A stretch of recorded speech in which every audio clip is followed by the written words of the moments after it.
Kids Romance, Diaries of a Boy and a Girl, Kids Adventure Stories. Written by Jeff Child.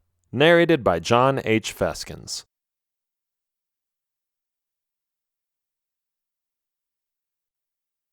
Introduction. In this double diary, you'll get a similar story from two different perspectives, one from a boy and one from a girl. Connor and Katie have just met, and one of them is already having feelings for the other one. The other, however, wants to have none of that yucky stuff. But as time moves on, the roles flip and their personalities develop. Will their friendship stay strong when the village gets attacked by zombies? Listen on and find out.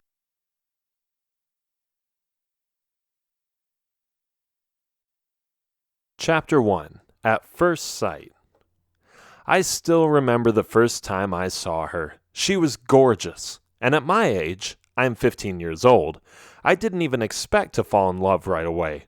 I had always shied away from girls because I thought all they did was tease boys and other girls. But when I saw her, I knew we were destined to be together. Do you think that's strange? Maybe. And then again, maybe not. I don't know if it was just a crush or if something higher was telling me not to let this one go. Her name was Katie. She had long brown hair and beautiful brown eyes. Her hair waved in the wind when she walked out of the school building. The elegance in her steps surpassed all understanding. The surface of her eyes was reflecting the sunlight, and her smile made me melt like a candle. It was as if the whole world stood still for a second and then continued in slow motion. Nothing could come close to such an aesthetic transcendence. It was heaven. It was beauty. It was... "Hi," she said. "My name is Katie. We have a science project together. The teacher paired up all the students, and he told me that you and I would make a good team. Does that sound like fun?" "Uh-huh," I confirmed, nodding quickly. "Well then, I'll see you later, Connor." She waved with 3 fingers, a halfway kind of wave that's typical for girls, and then she turned her head and continued talking to the other girls walking next to her. My mouth fell open. She talked to me. She talked to me, and she knew my name. This was the best day of my life. Now I really knew this was destined to become something more. I felt it with all my heart. I felt a tingling throughout my body, something a lot of people describe as butterflies in your stomach. It was something I had never felt before. My first time, my first crush. Here I was, always acting so tough, and now this sweet, kind girl swept me off my feet completely. I was nervous and happy at the same time, and I felt like a total wimp, standing there with nothing else to say than, "Uh-huh." I looked so dumb at that moment. If only I could have done those few seconds over. But it was too late, and maybe I was making it a bigger deal than it really was.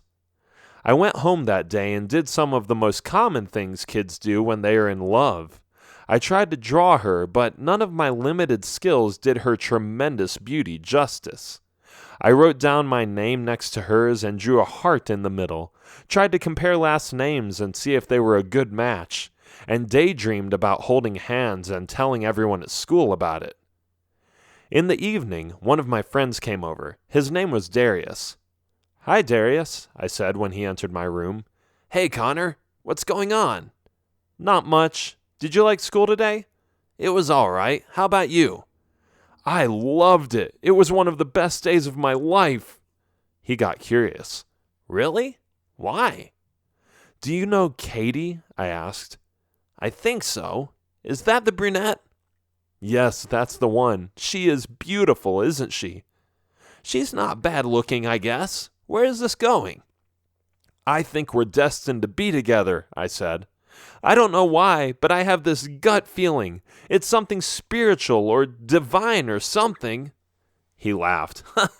"Or you just have a crush on a pretty girl," he said. I got a little angry. "You just don't understand," I said. "It's more than that. I know she'll like me back. She just has to." Okay. If you want her to like you, just tell her that." "Just go over and say that I like her? No, that wouldn't work." "Hey, at least then you'll have a shot," was the answer. That night we played Swords and Heroes, a pretend game we made up, in which monsters were attacking the village and we were the good guys, trying to defend our hometown. It was fun, but I couldn't keep my mind off Katie. The name echoed through my head. Katie, Katie, Katie and Connor, Connor and Katie. Sounds good, doesn't it? I couldn't sleep that night. Wow! The face I saw that day would change my life forever. Those breathtaking eyes, that wavy hair, that splendid voice, such perfection! The next day, the science project started. I was a little anxious because I would be close to the girl of my dreams. I would see her, smell her, talk to her, listen to her voice, and maybe even touch her hand. It would be amazing. I entered the classroom. There she was, sitting in the back, looking even more gorgeous than the day before. I quietly sat down and listened to the teacher's instructions. Then we all got out the equipment and started experimenting. "Hi again," she said. "Let's get started. The teacher told us to create a potion of healing, a potion of fire resistance, and a potion of invisibility.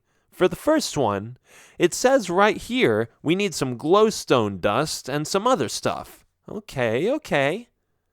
I listened a little, but I have to admit that I was just staring at her face, imagining what it would be like to pick flowers, go swimming, or sit in a roller coaster together. "Connor, are you listening?" she finally asked. "Huh? Oh, yes, of course. I got it. Let's create the potion of healing first." "Okay," she said. "Good idea." Good idea? Did she think my idea was good? It wasn't even that good, so I was pretty sure she was flirting with me.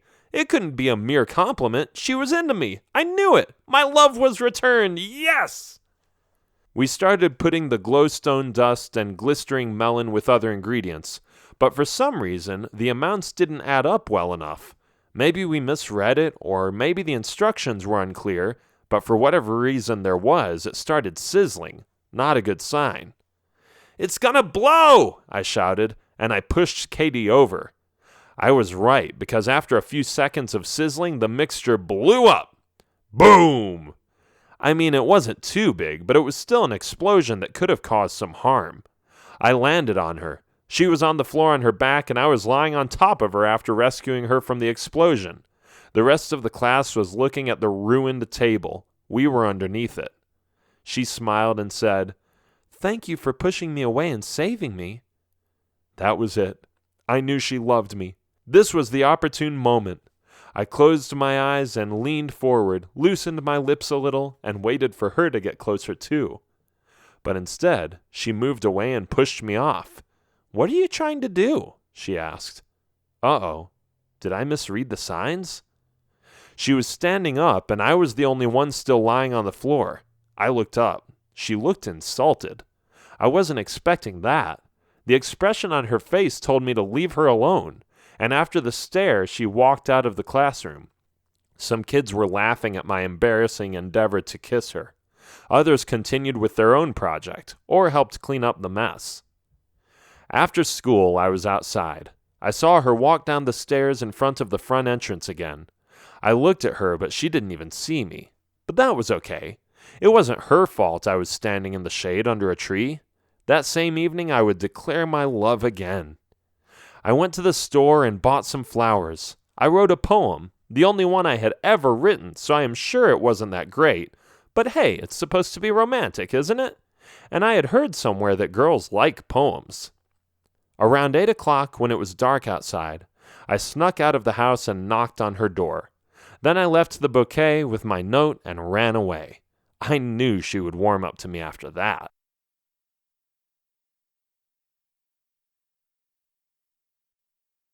Chapter 2. Stalker.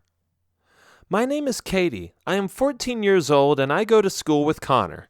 And that's where the whole problem started. I thought I could easily hook up with him as a team. He was kind of a background figure anyway. It's not like I looked down on him or something, but he just seemed like a nice guy. Not the kind of boy that would be romantically interested in me immediately. You see, I had just seen my oldest sister breaking up with her boyfriend. It was awful. I had to listen to her stories while wiping away her tears.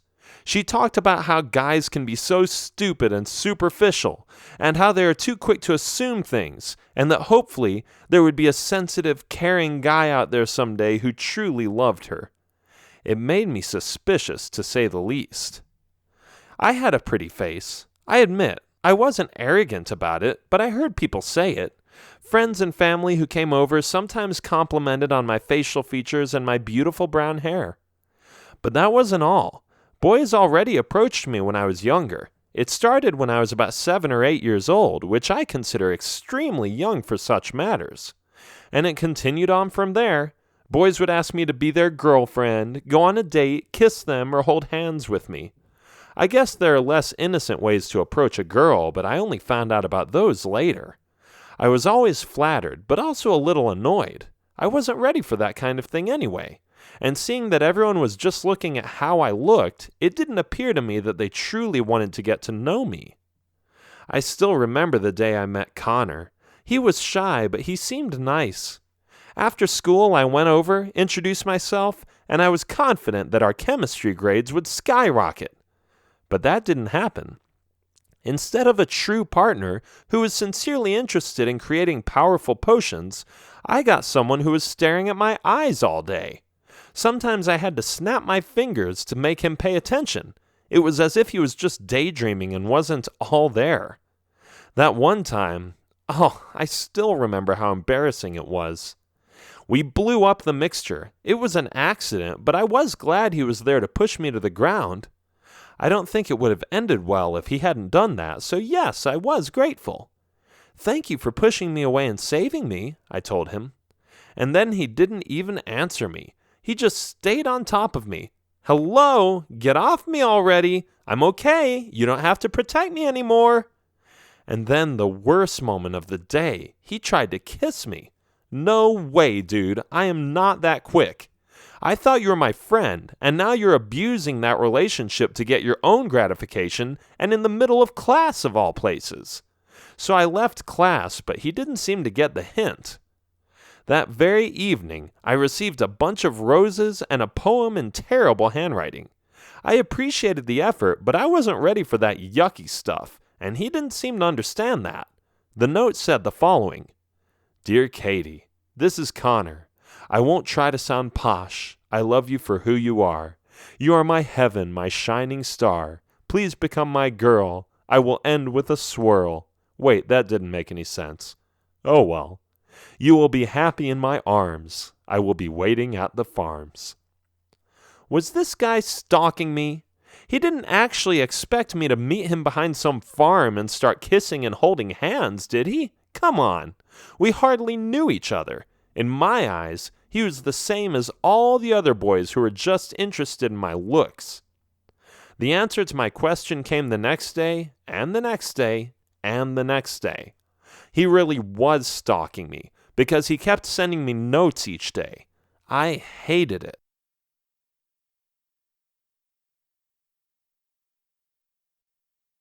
Chapter 3. Oh, if only. Oh, if only she would return my notes. I kept sending her notes by knocking on her door and leaving them on the doorstep. I couldn't buy any more flowers since my money ran out, but that's okay. I just had to take it step by step. I wasn't sure if she was interested in me, seeing that she didn't give me a lot of attention after that. She never said hi again or smiled when we walked out of the school. I didn't understand it. I thought we were destined to be together. Was my first love going to end up in a broken heart and a lot of tears? No, never. I wasn't going to cry. I was just going to keep trying. I couldn't do much more in chemistry class because all she did was talking about substances, potions, and other boring stuff. I just wanted to get to know her, learn more about the amazing person she was. But she didn't allow it. She didn't reveal anything about herself. In fact, the harder I tried, the more distance I felt between us, as if she was avoiding me or something. I daydreamt so many times during those hours, listening to her going on about this or that potions, but secretly wondering what it would be like if we actually kissed, played on the same swing set together, or told everyone about our relationship. I was already picturing her in a bathing suit, in a ballroom dress, a warm winter jacket, a white top, and in some tight gym clothes, not necessarily in that order.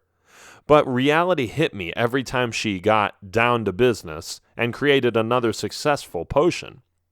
So I had to do something. This wasn't going anywhere. I had to take action and stop messing around.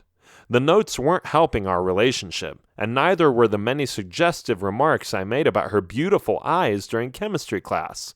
I had to go big. I went a little overboard. I got a megaphone, a trumpet, and a fancy outfit to go with it. I was going to surprise her in public. Then she would see how devoted I really was. That day I stood on a huge rock when she walked out the front doors. It was unfortunate that it had rained a little and that it was slippery everywhere, but it wasn't going to stop me from fulfilling my mission. She was talking to her friends again, and she didn't have a clue what I was going to do for her. I saw her and my heart started beating faster. There she was. Would she appreciate my gesture? "Katie," I said through the megaphone. Everyone turned towards me. Any time there was something going on at the school, the kids would watch. Nobody had ever done this before, so I guess they thought it would be entertaining. Katie didn't look very happy to see me, though, but she listened nonetheless. "Katie, I want you to know how much you mean to me. I love you with all my heart. That's why I composed this song for you." I put down the megaphone and picked up the trumpet. Then I played a cheerful tune on the loud instrument with the hope to win her over and make her see my devotion to her. But it went wrong. It went terribly wrong. The muddy rock I was standing on turned against me. That evil, stupid rock. It made me slip. I fell and dropped the trumpet, ending up on the ground in a big pool of mud. All the children laughed, and when I looked up at Katie, who was standing on top of the stairs, I think I even noticed her giggling too. It was even more embarrassing than my failed kissing attempt in the chemistry room. I felt awful. I wish it had never happened.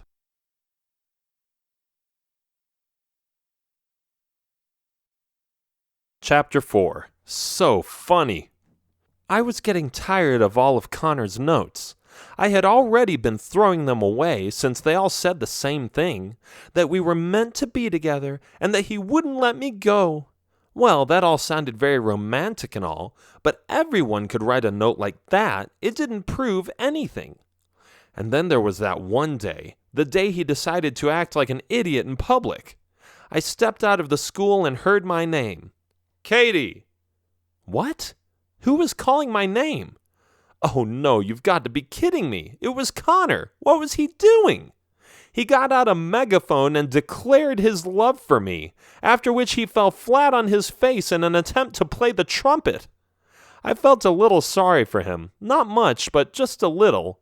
After all, it wasn't his fault that it was so muddy that day, and he was trying to be sweet by performing his song for me. I felt flattered. I kind of liked what he did, but at the same time, it was pretty funny too when he slipped and ended up in the mud.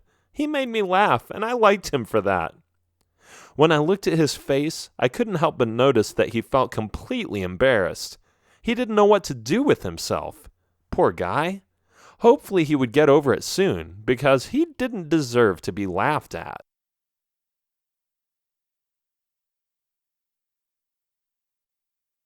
Chapter 5. No more crying.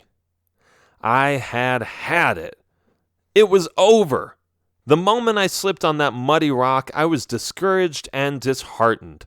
Why was I going through so much effort to get a girl that wouldn't even give me a chance? My heart was broken, and I have to admit I even had to fight back tears that evening. This gesture was supposed to be the one to convince her to love me back, and there she was laughing at my misery. It was over. No more Katie. I was going to let the pain settle and get over her. I didn't need her in my life. Just because she had a cute face didn't mean she was meant to be my partner. Maybe it was just a crush, something that a lot of guys go through. A bunch of hormones playing with my brain and making me nervous. Who did this girl think she was for treating me like that? It wasn't like she was any more special than the next girl. So yes, I was going to let it pass. I figured I would have to take some time to heal, but if that was how it was going to be, then I wouldn't care. I didn't care what she thought of me. I was handsome and nice and cool and smart. I didn't need her to tell me that I was worth something. This was it. The very next day, some of the children still looked at me and laughed, but not everyone thought it was funny, which surprised me, to be honest.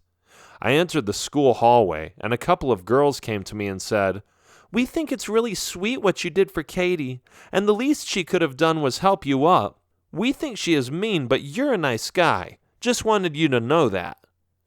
Really? Did I just become popular for making such an embarrassing mistake? Maybe slipping and falling into the mud was the way to climb the social ladder. I thought it was hilarious. But it didn't stop there. A few minutes later, another girl came and said, "Hey, Connor, I thought it was really courageous what you did for Katie." She handed me a note and said, "My name is Margie. If you want to come over sometime, then just go to this address. That's where I live. It would be awesome to have you in our home."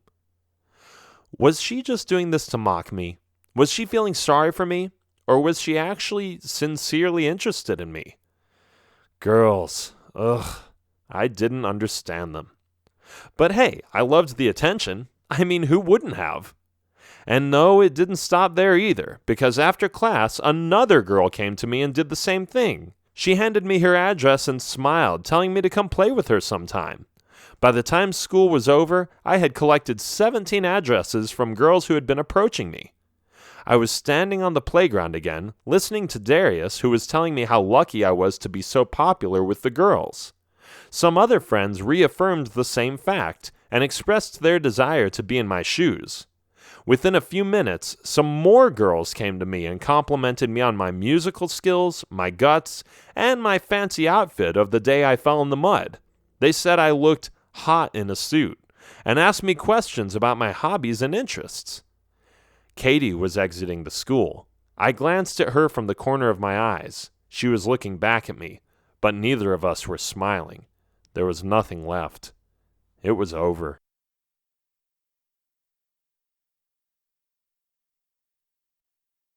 Chapter 6. What was wrong with me? The next day, I got mean looks from some of the girls in school. Did they blame me for not returning Connor's love? Seriously? It wasn't my fault that he made a fool out of himself, was it? No, I wasn't going to have these girls manipulate me. But something else happened that shocked me. Connor got a lot of attention from some of the girls. They all went to him and told him how awesome he was after doing what he did for me. I just didn't understand it. "Why is everyone so interested in Connor all of a sudden?" I asked. "Don't you see?" my best friend Tara said. "Every girl would feel special if a guy went overboard like that to declare his love for her. What he did shows that he was courageous and that he put effort into a romantic gesture. Do you know how many of the guys here at school have none of that?" "Yeah, I guess you're right," I admitted. But I still thought the girls exaggerated. I mean, it was just Connor. It wasn't like he was that much more special than the other guys. Or was he? I felt the green monster become stronger and stronger. Every time I saw Connor talk to another girl, I was boiling up inside. I didn't mind him feeling a little better about himself. I mean, I thought he was a nice guy, so maybe he deserved the attention for once. But why did the girls make such a big deal out of it? I couldn't stand it, and for some reason, I caught myself looking again and again, seeing if another girl would go up to Connor, who had just found some new confidence in the popularity game. And although I had a hard time admitting it at the time, I even tried to look at him from the corners of my eyes when there weren't any girls around him just to see him. Maybe they were right. He was kind of handsome. Ugh, what was wrong with me? We're talking about Connor here, the boy who was so desperately stalking me a few days earlier. Come on, Katie, get over yourself. That night, Tara came over. "So, what is happening with Connor?" I asked. "Excuse me?" she said. "What are you talking about?" "Connor. Did Connor go to any of those girls yet?" She smiled. Then she laughed. "What?" I asked. "You are so in denial, girl," she said. "You are into Connor." "No, I'm not," I said, trying to hide my own smile. "Yes, you are. You are falling for him. Ha ha! I guess his little gesture with the trumpet worked, didn't it? I thought for a moment. I didn't like that Tara saw right through me. But to answer your question, she continued, I don't think he went to any of those addresses. I think he's still not over you. It takes time, you know. I guess so. So what are you going to do about it? Tara asked. Me? What do I have to do? Well, now that he is Mr. Popular with the girls, your chances have reduced significantly. Love is like chess. He made a move and you did nothing. It's your move, Katie. So what are you going to do? That was an excellent question. I didn't know. I had barely discovered my own feelings for Connor and still had a hard time admitting them.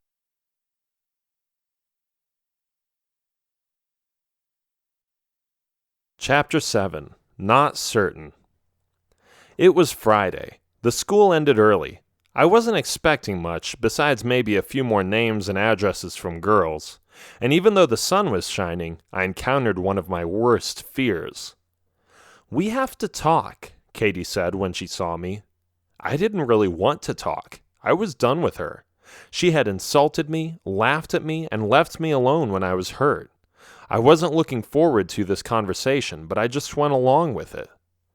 We walked around the school building and stood under a tree, away from the crowd and invisible to the other kids. For a personal moment, this was definitely the best spot. I like you, Katie said, and I don't mean just as friends. I didn't realize it at first, and I guess I wasn't open to your gestures and moves. But now I am, and I want you to know that. Okay, I said. I felt so awkward. So what's it going to be? She said. You know, I said, you're very forward. I actually don't know. What do you mean you don't know? You said you were in love with me. Everybody in the whole school heard you say it. Yes, but that's before you laughed at me and rejected me, I said. Now I am not so sure if I want you anymore. But why? She asked. I didn't have an answer, but I saw that she was getting very upset. A few tears streamed down her face, and I almost felt bad for making her feel this way, but I had to stick to my principles. It was over. No second chances. If she didn't want me back then why did she want me now? Was it just because she saw me with all those girls and became jealous? Did she just want what nobody else could have so that she could show me off to her friends? Since her motives were questionable at least, I was reluctant to respond. I will think about it, I finally said, after which I went home and did what I said. So many things went through my head, and I don't know if it was good timing, but my friend Darius showed up again. So, how have you been? He asked. Did you choose one of the girls from school yet? There are a lot who are interested in you. And since you have an entire list, you have the power of choice. Personally, I would go for Margie. She is super cute. Katie talked to me, I said. What? She wants me. She just said it. And now I don't know what to do. Listen, Connor, I've known you for a long time now, and I honestly think you can do better than that. She rejected you and now she wants you? Sounds fishy to me. Just close the chapter already. But I really felt something. It wasn't just a crush. I know it. I only put her out of my mind because she was so uncertain and had to warm up to me. Then again, you're right. I don't have to go for her. She didn't want me, and that's what she gets. We talked a lot more that evening, but you know how it is with boys. They don't just talk, so we didn't either. We played games, played sports, and sometimes made a few remarks about my controversial situation. I just didn't know. It confused me. I was crazy about her and angry at her at the same time. How could those two emotions exist in the same mind? It didn't make any sense.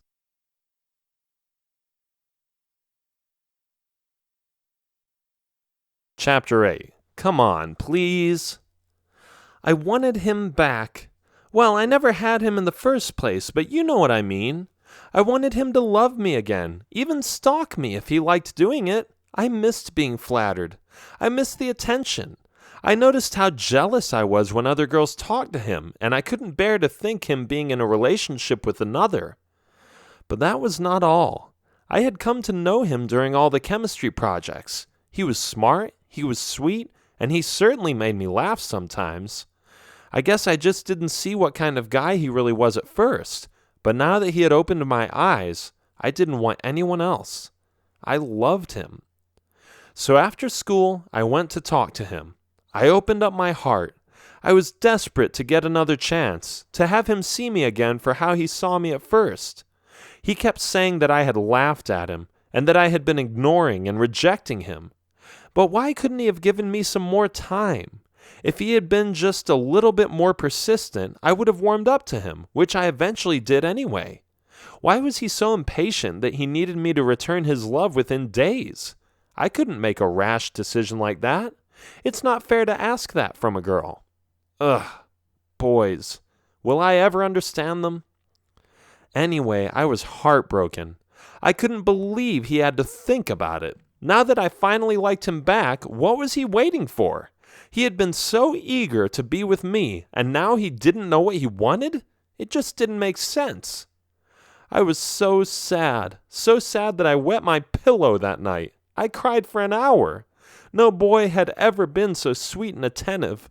None of them had respected me the way he had done, and no other guy had been so creatively romantic as Connor. Oh, Connor, why didn't you want me anymore? Couldn't you see that you just had to wait a little while? I would have given anything for another romantic note at the doorstep that day.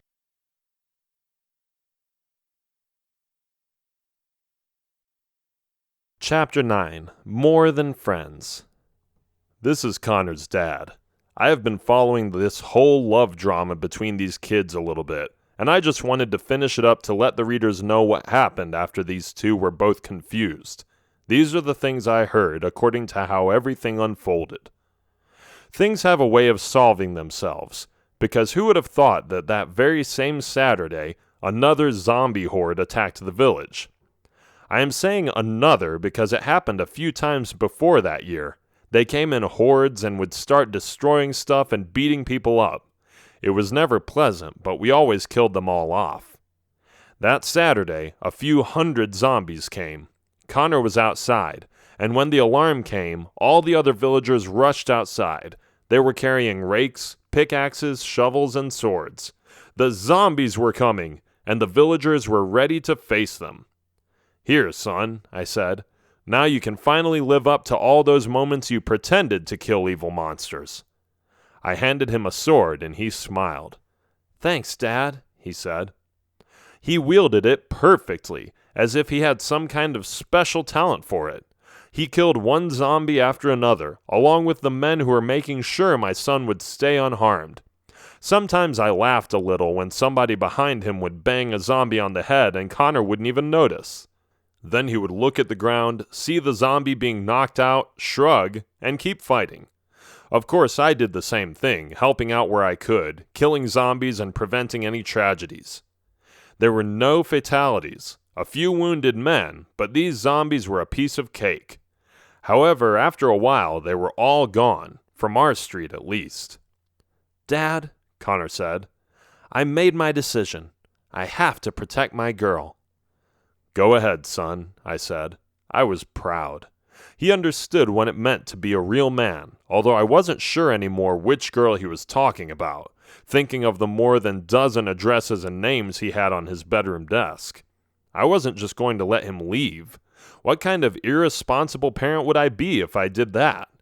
So I followed him at a distance, making sure he wouldn't see me. He went to Katie's house and yelled, "Katie, where are you?" "Psst," he heard from behind a dumpster. Katie's family was hiding behind it, avoiding the hordes completely. "Oh, I am so glad you are unharmed," Connor said. "I wanted to tell you something. I have been thinking about all the things that were happening between us, and I just wanted to say that He stopped. Why did he stop talking? "Watch out!" he suddenly yelled. A big zombie was attacking the family from behind. They didn't even see it at first, but Connor did. I was so proud of him. He ran over and stabbed the zombie in the chest. The zombie groaned and fell dead on the ground. The family was still shaking a little from the sudden surprise, but Katie was delighted. I could already see it coming. They were finally going to be more than friends. "Thank you for saving my life. Again," Katie said. "So what were you going to tell me?" "Well, I was just going to say that I love you." But before Connor could end his sentence, Katie gave him a big fat kiss, as if she read his mind and had become impatient. It was the "shut up and kiss me already" gesture that seemed to be a happy ending for this girl who had completely flipped. And Connor? He considered himself the luckiest guy in the world. The end.